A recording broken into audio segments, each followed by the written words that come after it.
Présent à notre invité Clément Balou, merci d'être avec nous. Vous êtes l'auteur des Mariés de Taïwan, le 3e volume des mémoires de Viet Kieu.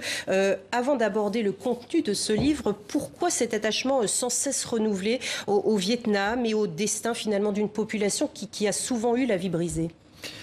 Bon, il y a une explication toute simple, c'est que moi-même je suis métisse, je suis eurasien, de mère française, de père vietnamien. Mais au-delà de ça, au-delà de la recherche des origines, c'est aussi une certaine fascination que j'ai pu avoir en allant en Asie pour une culture. Et peut-être aussi le fait que je suis redevable d'un double héritage. Et quelque part, d'une certaine manière, en m'exprimant à travers mes bandes dessinées, à travers mes romans graphiques, je rends aussi ce qu'on m'a donné.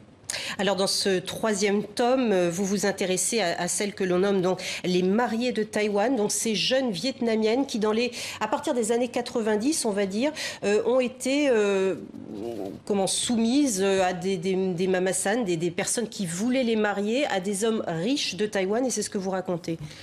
Tout à fait, il y a une sorte de marchandisation des épouses. Alors ce phénomène ne touche pas que Taïwan, c'est aussi en Corée du Sud et aussi de manière peut-être plus inquiétante encore en Chine continentale. Ce qui s'est passé, c'est que moi j'en ai entendu parler lors de mes précédentes enquêtes. En fait, il faut resituer un peu ma série. Les Mémoires de Viet Kieu parlent de la diaspora vietnamienne à travers le monde. Donc dans le premier tome, c'était en France. Dans le deuxième tome, j'étais aux États-Unis. Le deuxième tome s'appelle Little Saigon, comme le nom de ces quartiers typiquement vietnamiens au sein des grandes métropoles américaines comme Los Angeles par exemple. Et on m'a dit, il se passe encore un phénomène dont tu n'as pas encore parlé, qui est intéressant, qui est cette migration de femmes, constituée de femmes, de jeunes femmes vers des pays d'Asie plus riches. Donc je suis allé voir par moi-même et voilà, à travers le bouquin Les Mariés de Taïwan, je raconte ce que j'ai pu voir. Je le remets en scène bien entendu parce que ça reste une histoire, ça reste une... Alors justement, c'est ce que j'allais dire. Donc l'histoire de ces mariages négociés, vous le présentez au-delà du récit de fiction, qui est à ce moment-là en couleur, une palette graphique d'ailleurs assez monochrome, dans les tons rouges.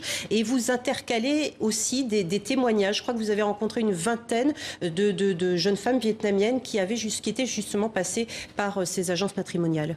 Oui, alors au niveau de la technique du dessin, je voulais qu'on puisse faire la différence entre ce qui était de l'ordre du carnet de croquis, ce qu'on voit à l'écran, en noir et blanc, qui est vraiment de la prise de notes directe, de la prise de dessin directe, et faire la différence ensuite avec un récit remis en scène.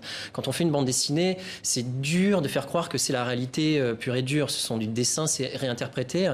Donc là, j'ai voulu marquer la frontière clairement entre ce qui était de l'ordre de la fiction et ce qui était de l'ordre du témoignage. Si ce n'est que ici, le témoignage recoupe la fiction, ou la fiction recoupe le témoignage. Après, on se rend compte que c'est loin d'être de la fiction. Oui, en fait, le jeu, finalement, pour moi, c'était qu'à la fin, quand on referme le bouquin, quand on a lu le bouquin dans son intégralité, on se rend compte que même s'il y a un côté fictionnel, c'est finalement, on est au plus près de ce qu'ont pu ressentir ces jeunes femmes, de ce qu'a pu être leur situation. Donc, finalement, j'utilise paradoxalement la fiction pour redire la vérité.